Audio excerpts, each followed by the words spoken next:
Sound check. Testing. 1, 2, 3, 4, 5, 6, 7, 8, 9, 10. 1, 2, 3, 4, 5, 6, 7, 8, 9, 10.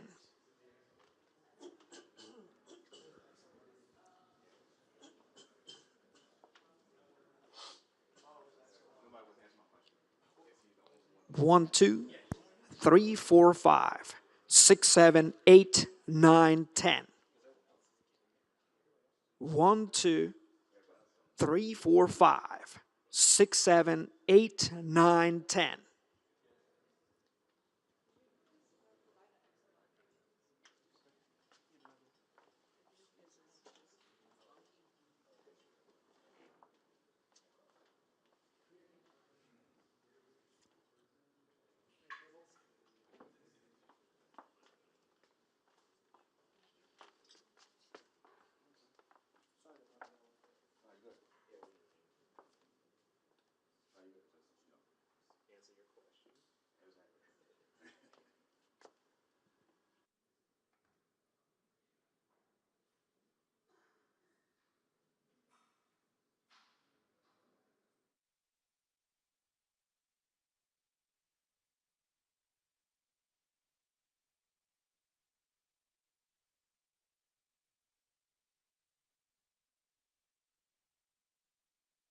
Check. 1, 2, 3, 4, 5, 6, 7, 8, 9.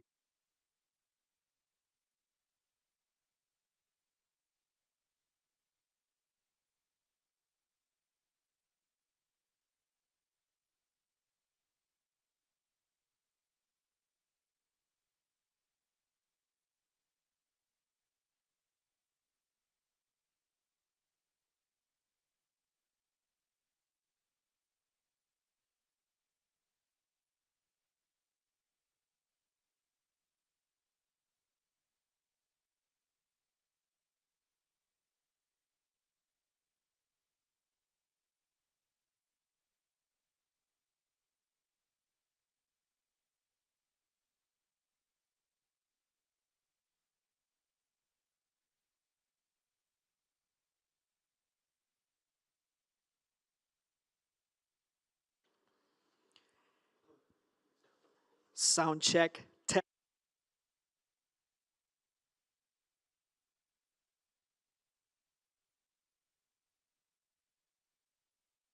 5, 6, 7, 8, 9, 10. 1, 2, 3, 4, 5, 6, 7, 8, 9, 10.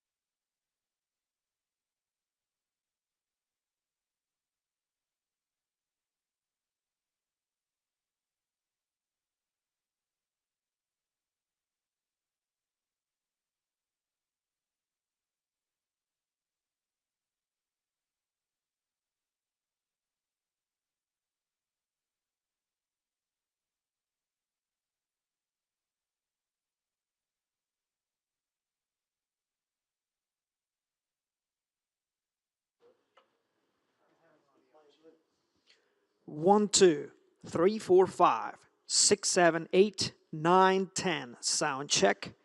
Testing. 1, 2.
Ladies and gentlemen, the Vice President of the United States.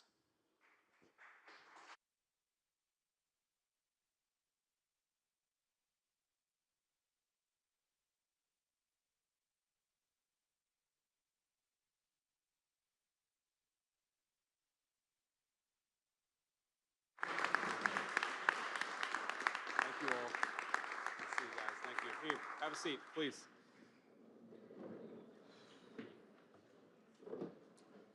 Well, good morning, everybody. It's good to see you all. And we are here to kick off what has, at this point, been an informal effort, which is working with Congress to help us combat fraud. So as you know, when the President of the United States started the Fraud Task Force and really set the federal government to taking a whole-of-government approach to the anti-fraud issue, that was mainly an administrative thing. That was something we were working with our colleagues at H&HS, at DOJ, at all of the various agencies of the federal government in trying to root out fraud. And I'd remind all of you and remind the American people and remind what these congressmen and senators don't need reminding, which is that fraud is really a dual victim crime. The most obvious victim, of course, is the American taxpayer, who has their hard-earned tax dollars stolen from them to enrich people who are violating our laws and taking advantage of our country.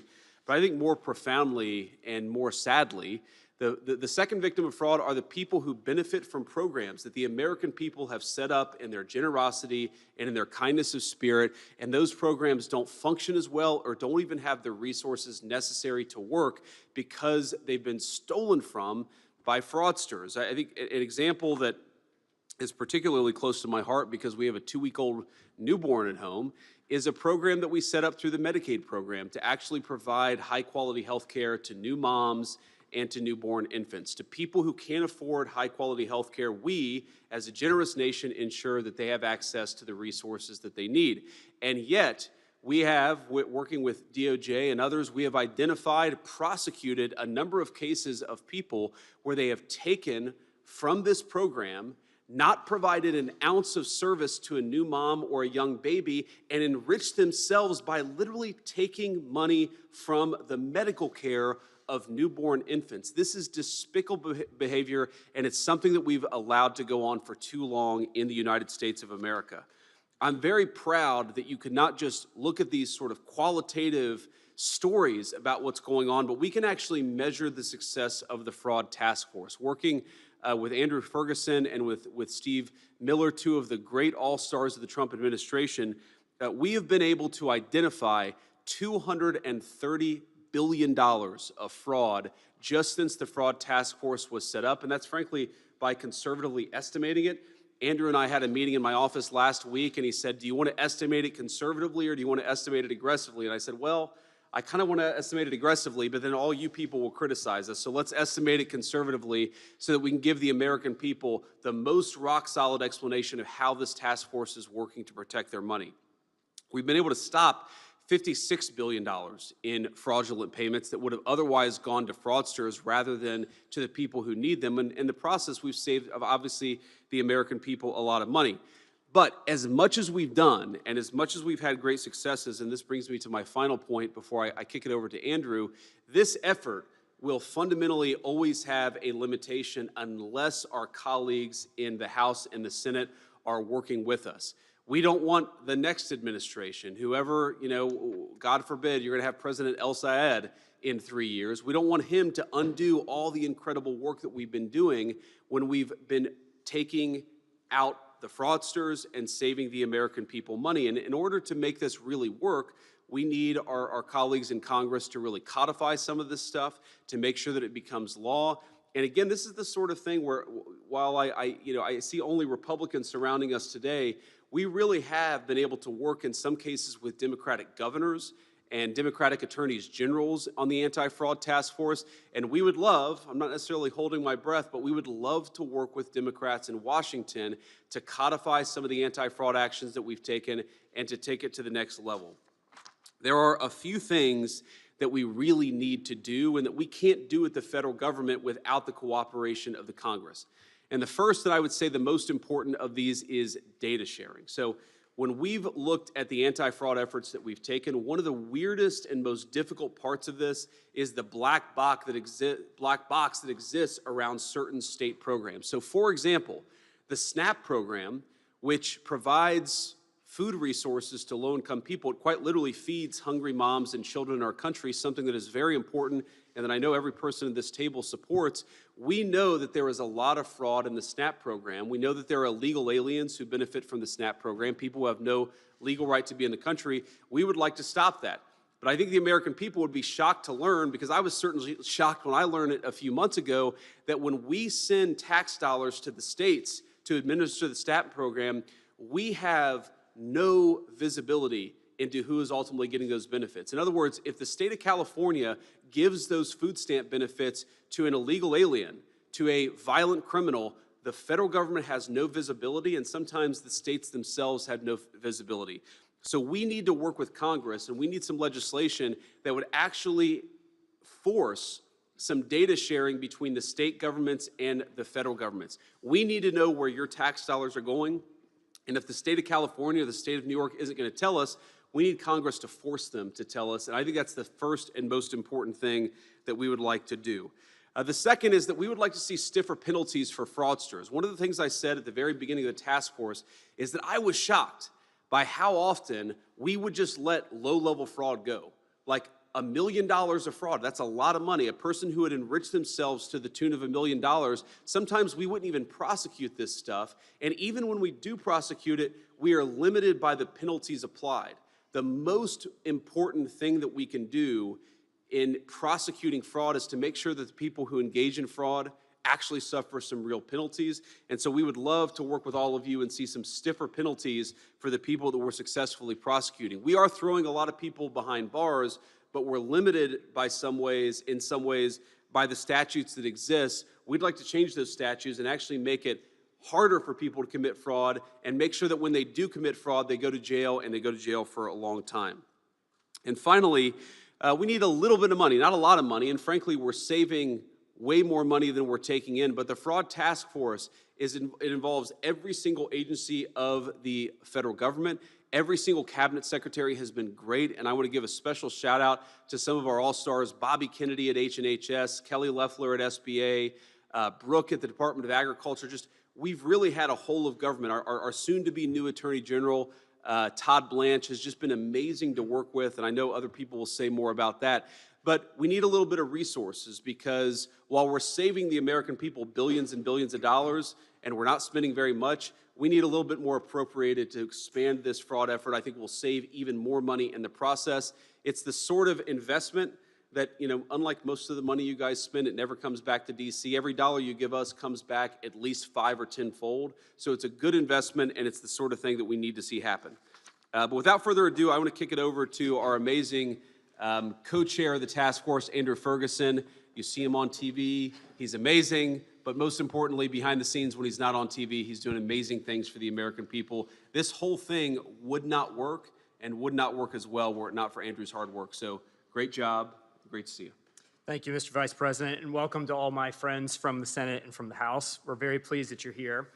I want to thank President Trump for creating this task force and assembling us here today. He is the first president in American history to take this fraud issue, which is an existential crisis for the American Republic, seriously, and none of this would have been possible without him. And second, the Vice President. The only way to confront fraud through the whole federal government is to have the guy that sits atop the rest of the federal government in charge of it. Nothing that this task force has accomplished, and the Vice President just read a lot of the amazing accomplishments of the task force and the whole federal government, is possible without the leadership of the Vice President of the United States. Fraud is not just about the numbers. We hear about the big numbers, we just heard them today, but fraud hurts real people. It hurts all of us by taking our hard-earned money out of our pockets and putting it into the hands of the most reprehensible people in this country. And second, it hurts real people in specific physical ways. The best example I have of this involves skin substitutes. Fraudsters, up until this year, were performing unnecessary surgeries on elderly Americans in hospices and nursing homes because they would then submit those claims to HHS, and HHS was reimbursing those claims to the tune of billions and billions of dollars a year. Fraud doesn't just hurt us all in our pocketbooks, it physically is maiming real Americans, and that's what this is about. It's not about the numbers at the end of the day, it is about protecting ordinary Americans from the worst of us. The second thing about this fraud effort that is so important is that it is about restoring social trust in America. All of the programs that the fraud effort has focused on were set up for a high-trust society. The Vice President was just explaining the difficulty in obtaining data to fight fraud. When Congress was creating these programs, some of them almost 100 years ago, we didn't expect that these programs were going to be attacked by fraudsters to the tunes of billions and billions of dollars a year. We expected, because that's the America that we were, that everyone would play by the rules, that the money turned over to help our friends, our families, and neighbors would be made available only to the people who really needed it. And that is just not true anymore. And so this effort is not just about protecting our programs, making sure that fraudsters don't bleed them so dry that they cease to exist. It's also about restoring social trust in this country. And so with that, I want to talk about two of the things that I think Congress can do to help us address both of those problems. The first is on social trust, and the Vice President touched on this just a minute ago. People commit fraud against our programs because it is relatively easy. And one of the reasons that it is easy is that the punishments associated with much of the fraud are relatively low. We have seen what can happen in America when you really vigorously enforce the laws. Just take the last year and a half in this country. Violent crime is at an all-time low, and that's for two reasons. Number one, thanks to President Trump and Stephen Miller and others in the administration, the border is sealed and the criminals are not coming here anymore. And number two, thanks to Todd Blanche and the men and women at the Justice Department, we are vigorously enforcing our criminal laws and making sure that people who commit crimes suffer the consequences. That has to be true for the fraudsters. Every single person who considers raiding one of our agencies and taking money out of our pockets needs to think long and hard about what might happen to them if they are caught. And under this Justice Department, they will be caught. And so we want to work with Congress to dramatically increase the sentences associated, even with low-level frauds, to incent both the Justice Department to prosecute all fraud all the time and to make every fraudster think long and hard about whether it's worth facing a long time in jail before deciding to raid our programs. And then the second thing that we need to focus on has to do with another thing that the Vice President talked about, which is data sharing. Fraud is easy because data is difficult to get, and data is the enemy of fraud. One of the things that the Vice President has accomplished using this task force is that almost all of the agencies are now using automated AI-driven tools to find the fraud before the money leaves the agency. But the only way that works is if we have data. And right now, data sharing is difficult, and for a lot of our programs like SNAP, which is an incredibly important program that we want to protect in this country, like the Vice President was just explaining, states don't have to share data with us in order to participate in the program. Data sharing should be a requirement for participating in these programs because that will unleash the power of American AI ingenuity and innovation in these agencies to stop the fraud before it happens. Because once it goes out the door, it's very difficult to get back. The pay and chase doesn't work. And so the way you stop fraud is you keep Americans' hard-earned money in the agencies unless it's going to someone who actually needs it. And for that, we need data. We need data to make sure fraudsters don't get it, non-citizens don't get it, and the only way for that to happen is if we have data. And the easiest way for that to happen is not through rulemakings, it's not through guidance, it's Congress stepping up and saying, if you want to participate in these programs, if you want access to American taxpayer dollars, you have to share data so that we can fight fraud. And any state who doesn't want to share data, we should learn a lot about the leadership of that state. If they want to protect fraud more than they want to protect ordinary Americans, something really rotten is happening in that state. So those are just two of the things that we want to work with Congress to accomplish here under the Vice President's task force. And with that, I'll turn it over to Stephen Miller.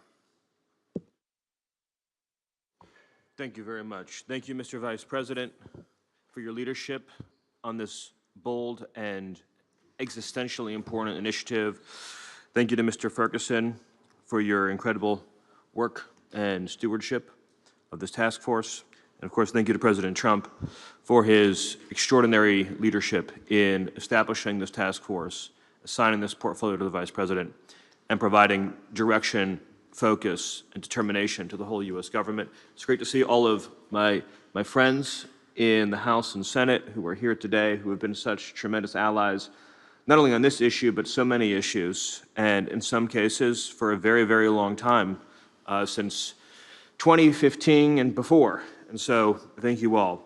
I want to pick up, because this is something that I've encountered on a daily basis, on a theme that both the Vice President and Andrew Ferguson have mentioned, which is the lack of criminal responsibility, the lack of criminal punishment for egregious fraud in this country. It is, first of all, true, as the Vice President said, as hard as it is to believe, that for most recent history, which in the case of these programs would be in the history of these programs, if you committed $1 million of fraud or less, you were unlikely to ever be criminally punished in any way at all. And if for some strange reason in the past, a bureaucrat had the courage to defy that agency guidance and actually bring you to trial and put you in front of a jury, you'd be unlikely to do any real jail time at all.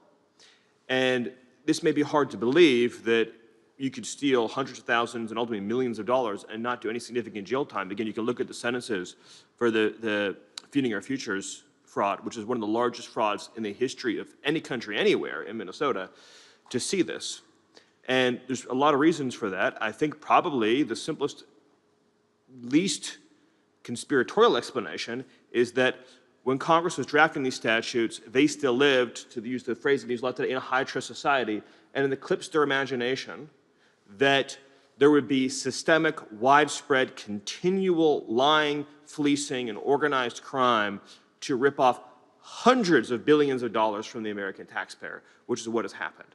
So there needs to be strict, clear, mandatory minimums. Because by the time you've been convicted, you have already proven to a jury, this is not a civil punishment, this is you've proven to a jury beyond a reasonable doubt that you deliberately, willfully, maliciously engage in a scheme to steal from the American taxpayer and from those in genuine need.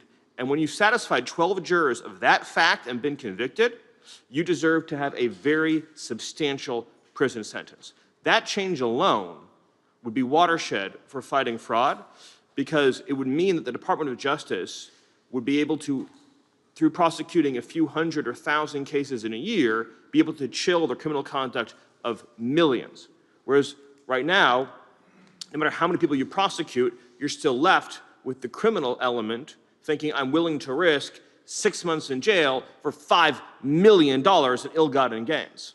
And we've reached a point, and again, only because of President Trump and the Vice President's leadership is this happening.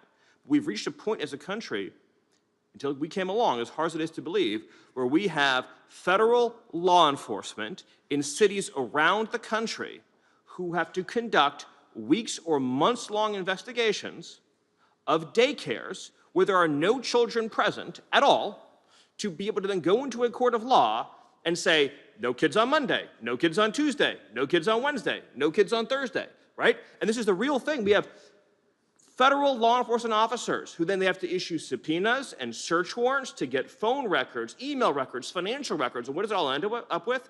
You go to a jury in Minnesota and you say the defendant has collected $7 million for a daycare, claiming to be taking care of 100 children for 6 months, and we found one kid attended in that entire time, and he was the nephew.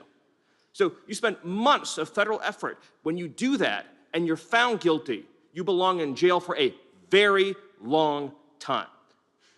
I'm almost over my own time here, so I'll just add to the other point the Vice President said, which is on data sharing and technology and integrity, you can solve 95% of this problem with simple technological verification and data sharing measures that is in technology that was invented 20 years ago. Now, the technology today, of course, is even more astonishing.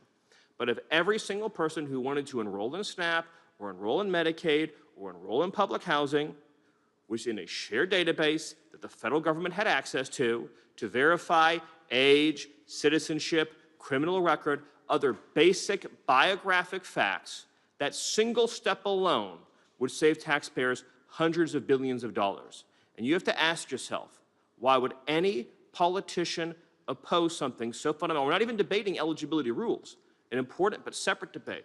We are debating whether or not a person is lying to the government to extract funds for which they are plainly and clearly ineligible. The time has come to implement these reforms. Thank you, Mr. Vice President. Thank you. Vance? Thank you and good morning, everyone.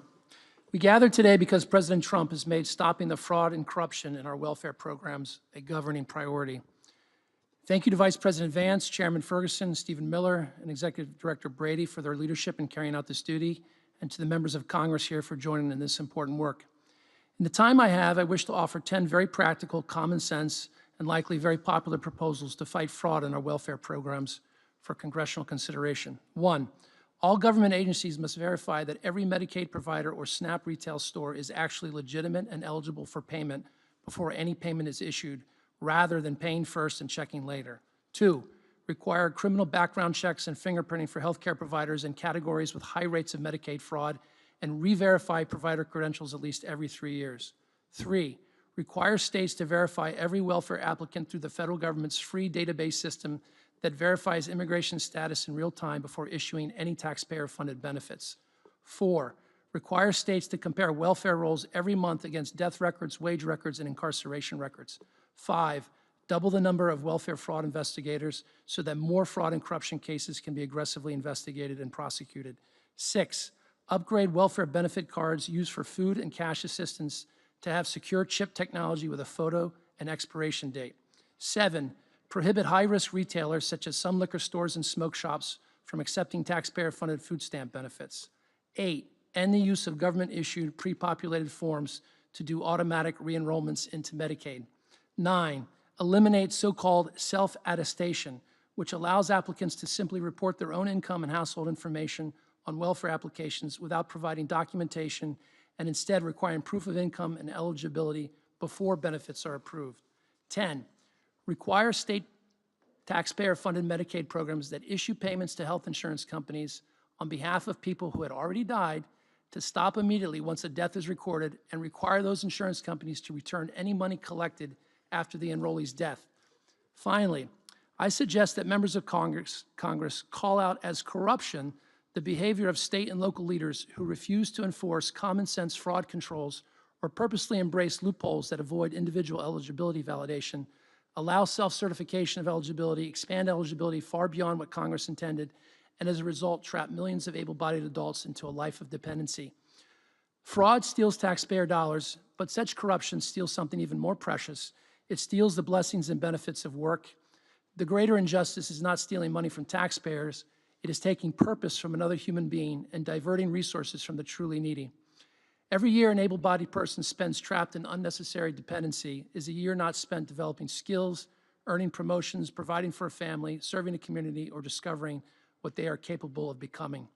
This corruption fraud occurs when public officials knowingly tolerate or design systems that deny people the benefits and blessings of work because dependency serves personal, political, or institutional interests. Whenever public officials knowingly preserve systems that deny able-bodied Americans the blessings of work, whenever they choose to look away because dependency serves such interests, people suffer, not because they lack talent, not because they lack dignity, but because those entrusted with public authority failed to act. Our responsibility is to root out fraud and corruption in our welfare systems, send people to jail who steal benefits, and make it impossible for public officials to escape their responsibility to establish systems of accountability and program integrity so that more Americans will realize the benefits and blessings of work. Thank you. Great. Well, thank you, Vince, and thanks to everybody else for being here. We're now going to have a conversation about exactly how we can better work together, about how we can advance some of these legislative priorities. But we're going to do that conversation without 100 cameras in the room. So to the press, thank you for being here. We'll see you soon.